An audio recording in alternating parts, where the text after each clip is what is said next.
네, 반갑습니다. 오늘은 10번째 시간이고요. 오늘 선의 기초과정 가운데 오늘은 조사선과 묵조선에 대해서 말씀드리도록 하겠습니다. 왜 조사선을 배워야 되는가라고 생각한다면 이 가나선이 나온 배경이 바로 조사선이기 때문에 그러하고, 또 가나선과 함께 한 당시에 또 유행했던 수행이 또 묵조선이기도 해서 이 두 가지를 대표적인 어떤 수행 방법으로서 배워볼 필요가 있다고 생각이 듭니다. 이 조사선이라고 하는 것은 그 어떤 게 조사선인가? 이 조사선이 확립된 것은 이제 마조 스님에 의해서 확립되기도 했지만, 이 조사선이 원래는 이제 달마 조사로부터 해능 스님에 이르기까지의 어떤 그런 선풍을 조사선이라고 주로 합니다. 예를 들어서 달마대사가 그 해가라는 스님을 만나서 나눴던 대화, 예를 들어서 번뇌 때문에 괴로워서 견딜 수가 없습니다 라는 해가 스님의 물음에, 그럼 네 번뇌를 가져오너라. 번뇌를 가져올 수 없습니다. 이미 내 너에게 모든 번뇌를 해결했다 라고 대답하는 선문답이거든요. 여러분이 들으실 때는 그냥 말장난처럼 들을지 모르겠지만, 간절한 사람이 이 해가 스님이었고, 그 간절함을 표시하기 위해서 당신의 팔까지 잘라가면서 달마대사에게 당신의 경계를 보여줬죠. 그러자 달마대사가 그 시험을 통과하고 물으라고 하니, 나는 지금 번뇌 때문에 괴로워서 견딜 수가 없다. 그 말 아래 달마대사가 번뇌를 꺼내놔라, 이런 거죠. 근데 이 번뇌는 여러분도 수없이 번뇌를 하겠지만 꺼내놓을 수 있는 것이 아니잖아요. 그죠? 그러면 이 달마대사가 왜 번뇌를 꺼내놓으라고 했을까? 라고 하는 말에는, 이것은 결국은 이제 또 망상일 수도 있는데, 결국은 번뇌라고 하는 것, 실체가 없는 것이다. 너는 실체도 없는 것에 속아서 번뇌 때문에 괴롭다고 하니 번뇌를 꺼내놓으라고 한 것이다. 그렇지만 이미 꺼내놓을 수 없다는 사실을 본인은 알았기 때문에 이미 너의 괴로움을 내가 해결했다고 하는 것이다. 그러니까 결국은 이 번뇌를 사라지게 하는 방법은 번뇌에 속지 않으면 되는 것이다 라고 하는 것을 이 달마대사가 이 한마디로 가르쳐주고 있는 거죠. 근데 우리는 이거 말로서는 이해가 될지 모르지만 이것이 경계로 깨달음으로 다가오지는 않잖아요. 어쨌든 이 해가 스님은 이 말을 듣고 깨달음을 얻었죠. 그래서 이거를 말로써 표현하는 이런 조사 간의 선문답을 통해서 이루어지는 선을 조사선이라고 한다. 또 이조 해가 스님과 또 삼조 승찬 사이에서도 이와 비슷한 류의 선문답이 있었어요. 예를 들어서 승찬 스님은 제가 한번 얘기를 했을 건데 문둥병에 걸려 있었어요. 그래서 늘 문둥병이라고 하는 건 그때 당시에 어떤 저주의 병이라고 알려져 있고, 또 사람과 함께 접촉하고 살 수가 있는 상황이 아니었어요. 그래서 숨어서 살아야만 됐잖아요. 그러니까 이 승찬 스님은 늘 죄의식이 있었어요. 내가 대체 무슨 죄를 지었길래 이런 업병을 받았을까? 그래서 이 죄를 뉘우치는 마음도 있었지만 참회하고자 하는 마음이 있었죠. 그래서 그때 당시에 깨달음을 얻었다는 해가 스님을 찾아가서 그렇게 물었어요. 저의 죄를 사하여 주십시오. 이렇게 얘기를 했어요. 그래서 해가 스님이 너의 죄가 무엇이냐? 저의 죄는 아무래도 전생에서 지은 인과인 듯 합니다. 이러니까 그럼 네 죄를 꺼내놓아라. 그러는 거예요. 이 죄라는 것도 꺼내놓을 수 있어요? 없어요? 없잖아요.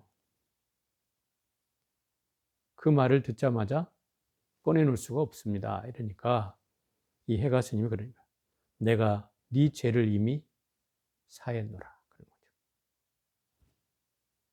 결국 이 두 달마 대사와 해가 스님의 대화도 이와 유사하잖아요. 번뇌라는 것을 꺼내놓을 수 없는 번뇌를 알아차리면서 깨닫게 됐고, 이 해가라는 스님이 죄를 사해 줬다는 그 말 아래 이 승찬 대사도 깨달음을 얻었어요. 그래서 결국 훗날 완전한 견성을 한 승찬 스님이 3대 조사가 되는데, 그로 인해서 그 문둥병이 없어졌다 그러는 거예요. 이게 업이 사라지니까 결국 그 업도 사라졌다 이렇게 얘기하기도 하죠. 어쨌든 문둥병도 인과였죠. 근데 인과를 벗어나는 방법은 따져보면 내가 그 인과를 벗어날 수 있는 어떤 경계와 깨달음이겠죠. 그 지혜를 통해서 결국 그런 경계를 넘어섰다는 얘기죠. 결국 이 선문답 속에는 말을 통해서 선문답이 이루어지지만 정작 이 말들의 핵심은 말 없는 곳에 나아간다는 거죠. 말 없는 곳에 이르게 한다는 거예요. 이것을 그 선문답에서 하는 말로 치면은, 선사들이 하는 말로 치면 언어도단 심행처멸이라 이런 말이 있어요. 언어로는 결코 이룰 수 없는 길이고, 또 마음으로 가는 길에도 끊어진 자리여야만이 이 길에 들어설 수 있다. 마음의 본질을 보는 방법은 말에 의하지만 결국 말이 없는 곳에 이르러야 된다는 거죠. 그게 핵심이에요. 그래서 선문답이라고 하는 건 그런 뜻이에요. 말을 통하지만 말이 없는 곳에 이르게 하는 방법이다. 이게 조사선의 어떤 핵심이죠. 그걸 통해서 깨달음을 주는 것이기 때문에 그렇습니다. 또 이승찬 스님은 그 도신 스님이라는 4대 제자를 만나거든요. 이 도신 스님은 그 14살 때 이 승찬 스님을 찾아왔어요. 그리고는 찾아와서 한다는 소리가 뭐라고 했냐면 14살짜리가 그러는 거예요. 자비를 베푸셔서 저에게 해탈본문을 일러주십시오. 그러는 거예요. 해탈본문이라는 것은 깨달음의 본문 또는 모든 속박으로부터 벗어나는 본문을 해탈본문이라고 한단 말이에요. 그 말을 듣자마자 이 승찬 스님이 그러는 거예요. 누가 그대를 속박하였더냐. 해탈본문을 해달라니까 그럼 너는 어디에 속박을 했다는 말이냐. 이런 거죠. 그러니까 그 꼬망이가 그러는 거예요. 아무도 저를 결박한 사람이 없습니다. 이렇게 대답을 해요. 이걸 자기가 묶은 건 아니잖아요. 이 말을 들은 이제 승찬 스님이 그러는 거죠. 그렇다면 네가 무엇을 또 벗어난다는 말이냐. 이런 말을 하는 거예요. 그러니까 처음에 해탈본문을 일러달라는 말에 누가 너를 묶었느냐 이렇게 물었고 아무도 저를 묶은 사람이 없습니다. 이렇게 대답하자 그럼 너는 무엇을 벗어난다는 말이냐 하는 그 말에 이 14살짜리가 깨달음을 얻는단 말이에요. 그 말을 하래. 묶은 자신도 없고 벗어난다는 자신도 없다는 사실을 이 순간에 깨달은 거죠. 말을 통해서 말이 없는 곳에 이르게 하는 이런 경계. 또 이 사조 도시는 이제 5조 홍인대사를 만나게 됩니다. 홍인대사는 바로 그 해능 스님의 스승이었죠. 이 홍인대사는 이때까지만 해도 달마, 해가, 승찬, 도신에 이르기까지는 전부 다 한 명의 제자들이 있었어요. 그래서 이제 결국 제자가 귀했죠. 그리고 이 도신 스님 밑에 홍인 스님을 기다렸는데 도신 스님이 이제 나이가 먹었고 연루해지기 시작했는데도 마땅한 제자가 없었어요. 그래서 늘 발언을 했죠. 저에게도 빨리 제 법을 전할 수 있는 제자가 나타나기를 이제 발언을 했어요. 근데 어느 날 노인네가 하나 찾아온 거예요. 그 노인네가 찾아와서 이 깨달음의 경계를 선문답을 해보니 나름 이제 견처가 있었어요. 근데 문제는 이 노인이 자기보다, 이 도신 스님보다 더 늙은 거예요. 자기보다 더 늙었으니 자기보다 먼저 갈 것 같단 말이죠. 그럼 법을 이을 수가 없잖아요. 그래서 이 도신 스님이 그래요. 당신은 가서 몸 바꿔 오라 그래. 이미 경계를 맛본 사람이니까 몸 바꿔 올 수도 있다. 몸 바꿔 와라 그래. 그래서 이 노인이 가면서 그래요. 그러면 내가 갈 터이니 앞으로 내가 와서 저 소나무를 심은 사람이 나다라고 얘기하면 내가 그 사람인 줄 알라고. 이렇게 하고 가는 거예요. 그래서 저 마을에 이르러서 동네 처녀가 물 길러 오는 처녀 몸속으로 들어가 버린 거예요. 근데 문제는 이 처녀가 결혼도 안 한 처녀였단 말이에요. 그런데 이미 배가 불러오기 시작하는 거죠. 그래서 그 동네의 룰은, 관례는 처녀가 몸에 임신을 하면 그 마을 사람들로부터 몽둥이 찜질을 당한다는 거예요.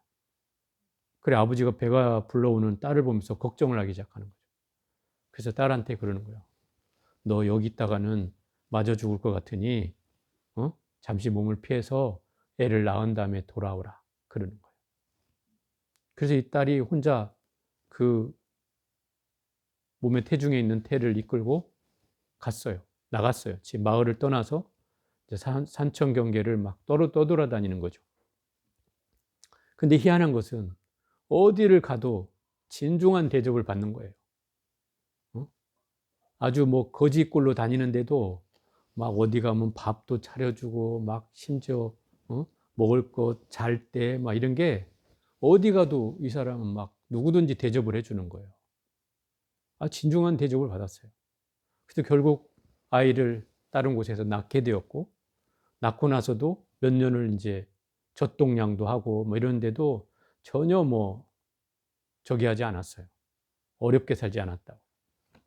가는 데마다 좀 환대를 받았어요. 딱 5살이 되었을 때예요. 아이가 태어나서 5살이 되었을 때 모친한테 그러는 거예요. 어머니, 저는 이제 갈 곳이 있습니다. 제가 갈 곳은 어머니하고 사는 것이 아니라 제가 갈 곳이 있으니 어머니는 이제 고향으로 돌아가셔서 아버님하고 편하게 사십시오.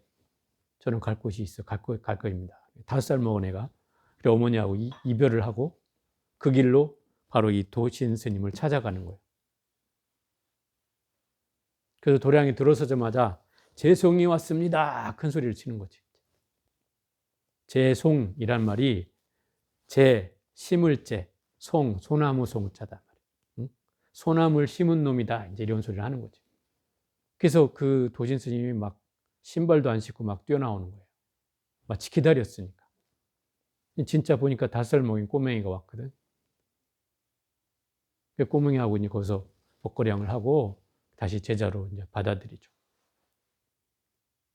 그래서 이 홍인대사가 거기서 이제 5번째 이 도신 스님의 제자가 되는 거죠.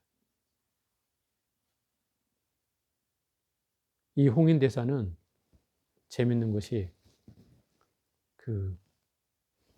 이 법계라고 하는 게 있잖아요. 법맥도.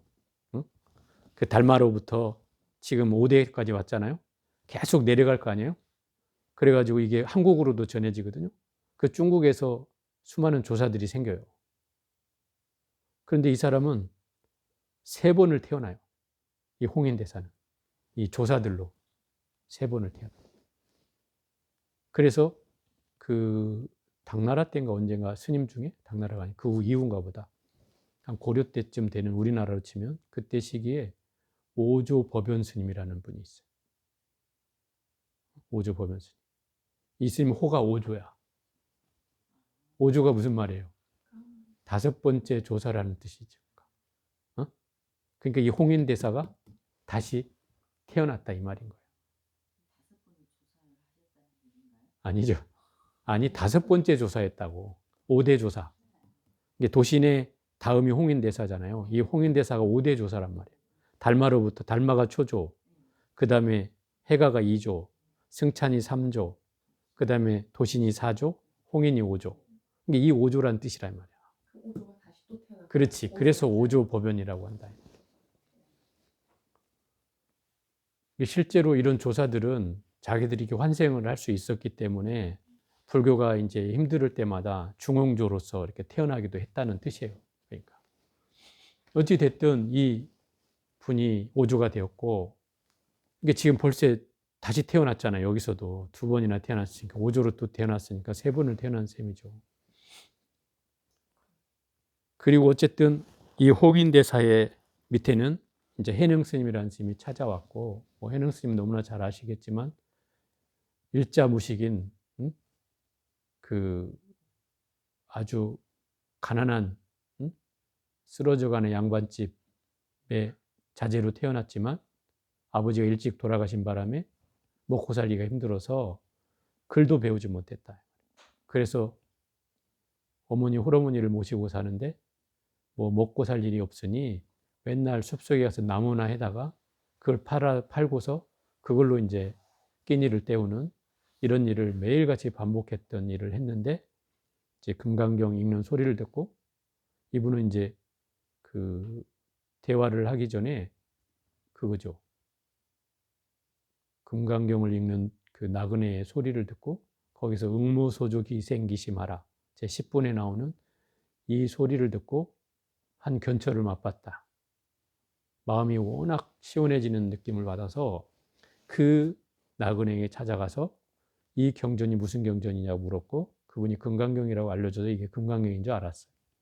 그래서 그 얘기를 듣고 어떻게 하면 이 금강경을 배울 수 있느냐, 그러니까 저 남쪽으로 가서 그 홍인대사를 찾아가 봐라 이런 거죠. 그래서 어머니한테 이제 그 식량을 3년치를 마련해 놓고 그러고 이제 그 홍인대사를 찾아간단 말이에요. 그때 이 홍인대사는 방 안에 들어 누워서 팔베개를 하고 누워 있었단 말이에요. 그래 가서 인사를 드리니까 그러는 거죠. 너는 주인이 있는 삶이냐 주인이 없는 삶이냐 이렇게 말하니까 홍인대사한테 절을 다시 하면서 저는 주인이 있는 삶입니다. 이런 거예요. 그러니까 당신이 주인이다 이제 이런 소리였어요. 그 말을 들은 스님이 벌떡 일어나 앉았어요. 벌써 범상치 않은 이 행자가 들어온 거죠. 그래서 그런 거예요. 너는 어디서 왔느냐? 저는 영남 사람입니다. 이렇게 얘기하니까 아니 오랑캐가 무슨 불법을 배운다고 왔느냐라고 이제 던졌어요. 이게 이제 실험하기 위해서 던진 말이었지. 그 사람이 오랑캐에서가 아니라. 근데 그 말을 듣는 순간 이 해능 스님이 이렇게 대답을 하죠. 사람에게는 차별이 있는 줄 아오나 불법에는 남북의 차별이 없는 줄 압니다. 이렇게 얘기를 하는 거죠. 그 말에 이제 이놈이 정말 싹수가 있는 놈이구나 싶어서 더 대화를 하고 싶었지만 그 도량에는 워낙 대중이 많아서 그걸 듣고 있는 사람들이 스님들이 있어가지고 더 이상 묻지 않았고 가서 너는 연자방 하나 찧어라 그러고 이제 행자로 일을 시킨다 이 말이죠. 이미 그 경계를 표현한다는 것은 거기 이미 1000명이란 대중이 모여 앉아 있었지만 공부한다고 있었지만 이 해능 스님을 따라갈 만한 그런 견처를 가진 사람이 없었다는 거예요. 심지어 거기에 신수라는 제일 그 교수사로 제일 오래된 그 맞상자였던 그 신수라는 스님이 있었지만 그 스님은 지식은 훌륭했지만 이 견처는 아직 보지 못한 그런 상태였어요. 그래서 결국 이 홍인대사는 그 법을 이 그 해능 스님 그 행자 신분인 이 스님에게 의발을 전수하게 되고 그래서 모든 법을 이제 해능에게 넘겨주게 되는 거죠. 그래서 해능 스님은 이제 남쪽으로 숨어 들어가서 15년 동안을 피신해 있다가 그때는 이제 그 사냥꾼의 행세를 했어요. 뭐 그때 당시가 어땠나라고 하는 거는 이제 육조단경을 통해서 조금 알 수가 있는데 이 신수라는 그 천여 명의 무리들은 이미 신수가 다음 법을 받을 사람이라고 이미 암암리에 자기들끼리는 거의 정해진 거나 다름없었어요. 그런데 일개 행자가 의발을 전수받았다는 소식을 들었을 때는 이 천명 대중들은 청천벽력이었죠. 왜냐하면 이미 진수로 기울어져 있던 추가 일개 인자 들어온 행자한테 법이 넘어갔다고 생각해 보면 이 스님들한테는 정말 억울한 일이었죠. 그래서 그 법을 뺏고자 했어요. 그래서 의발을 뺏으려고 제자들을 보내서 엄청 시도를 했죠.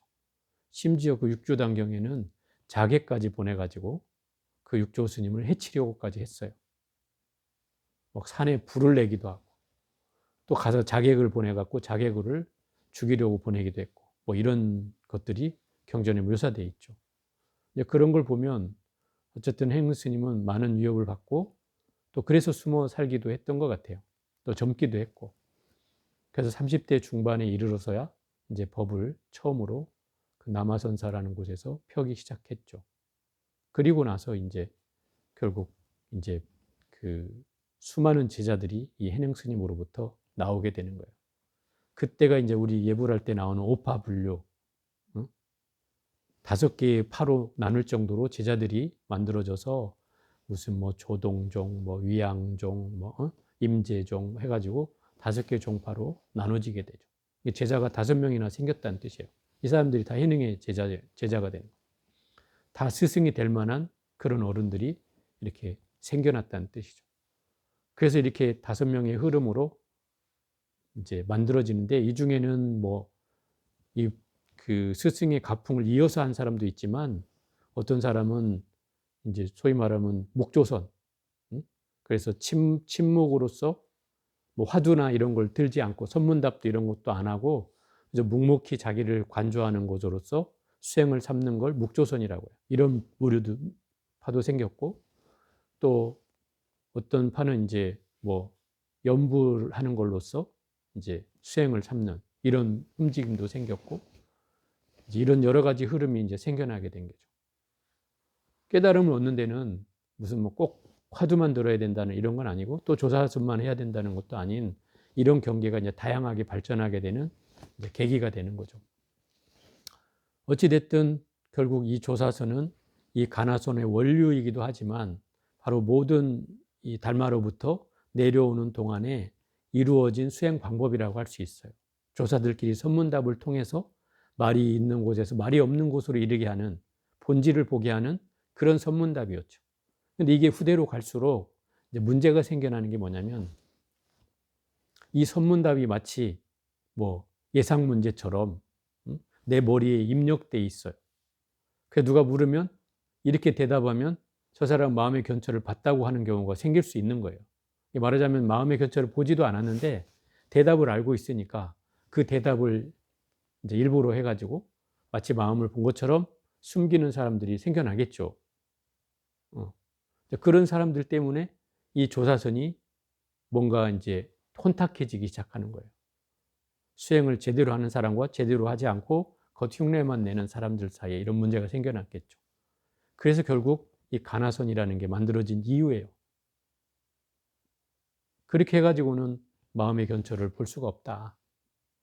또 특별한 의심이 일어나지 않으면 결국 이 말 없는 곳에 이뤄갈 수 없으니 그래서 이 가나선이라는 것을 통해서 이제 화두를 통해서 깨달음을 얻는 방법이 만들어지는 거죠. 예를 들어 아까 그 조사와 대화를 나눌 때 무엇이 너를 괴롭게 하더냐. 제 번뇌가 그렇습니다. 그 번뇌를 꺼내놓아라. 번뇌를 찾을 수 없습니다. 이미 내가 네 번뇌를 해결했노라. 라는 그 말이 화두가 되는 거예요. 어째서 왜 달마대사는 해가 스님에게 번뇌를 해결했다고 했을까? 라는 그 말을 통해서 화두를 잡고 그걸 의심해서 말 없는 곳에 이르게 하는 수행 방법으로 다시 정착되게 된 거죠. 그게 가나선이에요. 묵조선은 화두도 필요 없다. 내가 이미 부처인데 무슨 화두가 필요하냐. 그냥 묵묵히 마치 거울을 바라보듯이 거울을 바라보듯이 나의 모습을 비춰보고 있으면 된다. 묵묵히 앉아서. 그래서 묵조라고 하는 게 묵묵할 묵자에 조, 비출 조. 그리고 수행할 선자. 이게 무슨 말이냐면 침묵으로서 말 없음으로써 내 모습을 마치 거울로 내가 내 모습을 보듯이 그대로 투영해서, 이건 마음의 모습이에요. 그냥 형상이 아니라 그 모습을 보게 하는 수행 방법이다. 이걸 묵조선이라고 하는 거예요. 묵조선은 화두가 필요 없어요. 일명 이 수행 방법은 그냥 지관타좌라 그래서 그냥 오로지 앉아 있으면 되는 거예요. 묵묵히 앉아서 그냥 오직 앉을 뿐이야. 그러니까 이런 수행은 나중에 또 비판을 받게 되죠. 야, 그렇게 앉아만 있을 것 같으면 그 돌부처를 갖다 놓지. 뭐 한다고 그렇게 앉아만 있느냐. 그런다고 네가 뭐 부처가 되냐. 막 이런 비판을 받기도 해요. 근데 그 굉지 정각 스님이라고 하는 스님은 이 묵조선을 아주 굉장히 저기한 스님인데, 이 스님의 경계는 사실은 이 가나선을 통해서 깨달음 얻은 사람하고 비견될 만큼 어떤 마음의 경계가 훌륭했어요. 근데 이 후대에 갈수록 이제 이것도 좀 약해지는 거죠. 그래서 또 비판을 받기도 해요. 어쨌든 이 가나선과 함께 그 당시에 최고로 유행했던 수행 방법들이 바로 이런 수행이었다고 하는 거죠. 그래서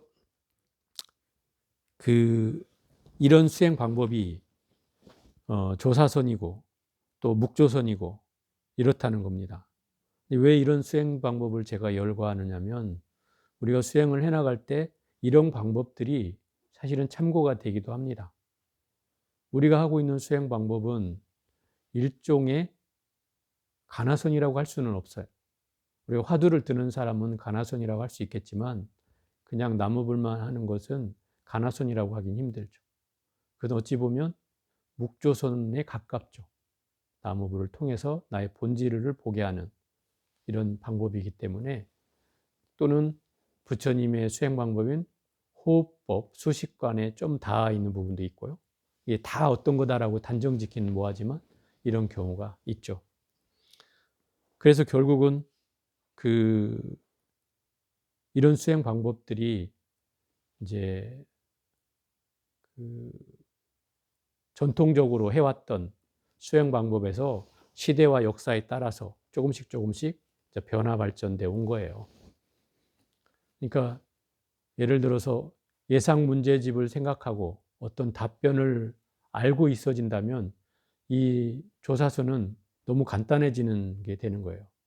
그러면 뭐 조사서를 그 예상 문제집 내가 질의해가지고 대답을 한다면, 그렇게 해서 깨달음을 얻는 거라면, 이 조사서는 그래서 이게 조사선이 뭔가 이제 무너지게 된 이제 계기이고, 또 가나선이라고 하는 것은 화두를 들어서 하긴 하지만 문제는 이 화두도 너무 오래된 화두들이고, 그리고 지금에서 이 화두를 드는 것이 정말 맞을까라고 하는 의문도 사실은 있어요.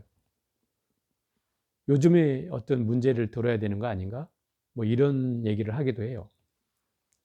그래서 의정이 일어나지 않으면 이 가나선도 사실은 그냥 수행 방법의 어떤 도구일 뿐이다. 이렇게도 얘기할 수 있는 부분이 있는 거죠. 그래서 어쨌든 수행은 내가 의심을 일으켜서 말이 있는 곳에서 말이 없는 곳으로, 또 한 생각에서 무념으로 나아가야만이 이 수행이 완전해지는 거예요. 그런 도구로서의 수행의 어떤 과정을 삼아야 된다는 거죠. 우리가 나무불을 하는 거나 화두를 드는 거나 또는 이러한 모든 것들이 정말 마음의 일념을 또는 무념을 얻게 하는 어떤 단초가 돼야 된다는 거죠. 그러기 위해서 이런 수행 방법이 필요한 것이지, 그저 뭔가 화려한 이런 물음에 대답할 수 있는 걸로서만 얘기를 할 수 있다면 그것은 쉽지 않은 일인 거죠. 어떻게 보면 수행이라고, 어떤 수행의 제대로 된 수행이라고 보기 어려운 부분도 있다. 그러니까 수행에는 진심이 필요하고, 그 진심을 통해서 내 스스로 마음을 투명하게 볼 수 있는 마음이 필요하고, 거기에 객관적으로 내가 그것을 인정할 수 있는 마음도 필요하다. 왜냐하면 내가 공부가 되지 않았는데 내가 됐다고 생각하는 마음도, 이건 최대의 사실 수행자에게 오류거든요. 잘못되는 마음이거든요. 그런 걸 내가 스스로 객관적으로 알아차릴 수 있어야 된다. 그래야지 이 수행은 더 깊어지고 더 명료해진다. 그것이 바로 지금 오늘 조사선, 목조선을 공부하는 이유라고 할 수 있습니다. 오늘은 이 말을 조사선의 그 얘기를 한마디만 더 해보면 이런 말은 들어봤을 거예요. 줄탁통시라고 하는 말을 들어봤을지 모르겠는데 이 말은 이제 어미가 알을 품고 있을 때 알을 보통 품잖아요. 그럼 병아리가 되기 전에 알을 품고 있을 때 어느 시점이 되면 이 어미는 그걸 안단 말이에요. 아, 우리 이 새끼가 부화를 해서 나올 때가 됐구나 라는 걸 느낌으로 알아요. 직감으로 알죠. 자기가 항상 그 따뜻하게 하고 있으니까 그 변화를 감지한단 말이에요. 그럴 때 그 새끼가 잘 나오도록 하기 위해서 그걸 쪼아주는 거죠. 그를 줄탁통시라고 해요. 줄은 쪼울딱이고 탁도 쪼울탁이에요. 쪼울줄 쪼울탁. 이건 위에는 어미가 쫓는 거고 아래는 새끼가 쫓는 거예요. 이걸 동시에 이루어져야 이것이 이루어진다 그래서 줄탁통시라고 하는 거예요. 만약에 제대로 성숙이 안 됐는데 쪼으면 부화도 안 되겠죠. 그리고 죽어버리겠죠. 그렇기 때문에 그 시점을 정확히 맞춰줘야 그래야 이게 제대로 돼서 새끼가 나올 수 있듯이 이 스승과 제자도 바로 그런 관계여야 된다는 거예요. 그 사람이 무르익었을 때, 최대한 무르익었을 때 한마디를 가지고 그걸 쳐줘야 그 자리에서 깨달음이 있는 거지 무르익지도 않았는데 아주 선익었는데 거기다 대고 백날 얘기해봐야 깨달음을 줘봐야 결국 소용없다 이런 거예요. 그래서 옛날 스승들은 그 제자가 무르익기를 기다렸어요. 그래서 그 누굽니까? 마조라는 스님이 마조 스님인가? 그 스님이 열심히 이제 공부를 하고 있었죠. 허구한 날 앉아서 이제 정진을 하는 거예요. 그러니까 한날 이제 이 스승이 이제 때가 됐다 싶어서 그 제자 곁에 다가가가지고 그 기왓장을 갖다 놓고 거기서 벅벅벅벅 가는 거죠. 옆에 앉아 있는데 박박 가니 이게 신경이 안 쓰이겠습니까? 그래서 괜히 실눈을 뜨고 쳐다보니 스승이 와서 이제 기왓장을 갈고 있는 거죠. 그래서 뭔 일인가 싶어가 스승님은 무엇을 하시려고 지금 그 기왓장을 갈고 계십니까? 라고 물었어요. 그 말이 떨어지기가 무섭게 스승이 그런 거죠. 나 이 기왓장을 갈아서 거울을 만들려고 한다. 갑자기 제자가 그러죠. 아니 스님 이 거울을 만다고 기와를 간다고 거울이 되겠습니까? 라고 하죠. 그 말을 기다렸다는 듯이 스승이 그러는 거예요. 그러면 인마 너는 앉아만 있다고 부처가 되냐? 바로 이 한마디에 그 스님이 거기서 깨달음을 얻는 거예요. 이 순간을 스승은 기다렸다는 거죠. 이게 바로 줄탁통시라고 하는 거예요. 이런 때가 되었을 때 이 한마디가 의미가 있어지는 거다 이 말이에요. 그래서 제자를 그런 순간에 일깨우는 거예요. 근데 제자가 순숙되지도 않았는데 읽지도 않았는데 거기다 백날 얘기해봐야 소용없다 이 말인 거죠. 그런 경계예요. 그런 거를 이제 줄탁통치라고 하고 어찌 보면 이런 모습은 없는 소위 말하면 중생의 모습에서 부처로 거듭나게 해준다 이런 표현은 경전상의 표현일 수도 있지만 어떻게 보면 더 쉽게 말하면 이렇게 얘기할 수 있죠. 나는 본래 부처인데 본래 부처라는 사실을 내 몸으로 마음으로 망각하고 있었어. 그런데 이 한마디를 통해서 아, 내가 본래 부처구나라고 하는 사실을 확인하는 것. 저는 그게 깨달음이 아닐까 이렇게 생각을 해봐요. 왜냐하면 만약에 내가 중생이라면 영원히 중생이어야죠. 그런데 내가 부처라고 하는 말은 결국 중생이 부처라고 하는 말은 이미 내가 깨닫지는 못했지만 내 불성 안에 이미 부처의 속성을 가지고 있기 때문에 그래서 부처라고 하는 거 아니에요. 본래 부처라고 하는 거. 그러면 이미 깨달음의 성품을 가지고 있다는 뜻이고 그 깨달음을 얻는 순간 중생의 이 껍데기를 벗어 던질 수가 있는 거잖아요. 그러니까 결국은 이 깨달음이라는 건 본래 내가 부처라는 사실을 확인하는 일이 바로 이 깨달음이다. 중생에서 부처로 거듭나는 것이 아니라, 물론 표현은 그렇게 할 수 있죠. 경전상에도 그렇게 나오기도 하고 그렇게 할 수 있지만, 내가 내 스스로를 회복하는 것이 저는 바로 여기서 말하는 그런 깨달음이라고 얘기할 수 있죠. 그래서 옛날에 선사들이 그런 표현을 많이 썼죠. 이심전심, 염화미소, 직지인심, 견성선불, 이런 말을 많이 썼어요. 결국 이 선사들의 이 깨달음은 다 마음에서 마음으로 전했다, 이런 거예요. 물론 이 말로서 깨달음을 주긴 하지만 그 핵심은 말이 있는 곳에서 말 없는 데 이른다고 그랬잖아요. 바로 그런 경계가 마음으로서 마음으로 전하는 것이다. 그래서 부처님도 그 마음으로 전한 경계가 바로 가섭에게 전한 세 가지 요소라고 하잖아요. 부처님께서 꽃을 들어 보인다든지, 또는 다자탑에서 자리를 반을 내준다든지, 또는 돌아가셨을 때 두 발을 내어 보인다든지, 이런 경계로서 제자들에게 보여줬고, 또 이 선문에서 얘기되는 것 중에 바로 이 말이 이런 뜻이에요. 그 염화미소라는 말도 그런 뜻이죠. 결국 부처님이 꽃을 하나 연꽃을 들어 보이니 모든 대중들이 어리둥절할 때 가섭만이 혼자 빙글에 미소 짓고 있더라. 이런 게 화두가 되는 거예요. 왜 부처님이 꽃을 들었을 때 가섭은 미소를 지었을까? 이거를 궁구하는 게 이제 화두를 드는 거예요. 왜? 이게 이제 가나선이에요. 여기까지 질문하고 대답한 것은 조사선이라고 할 수 있는데, 이걸 화두로 삼으면 이게 가나선이 된다, 이 말이에요. 그런 형태로서 우리에게 전해져 왔다는 겁니다. 그래서 오늘은 이 조사선과 목조선에 대해서 말씀드려봤습니다.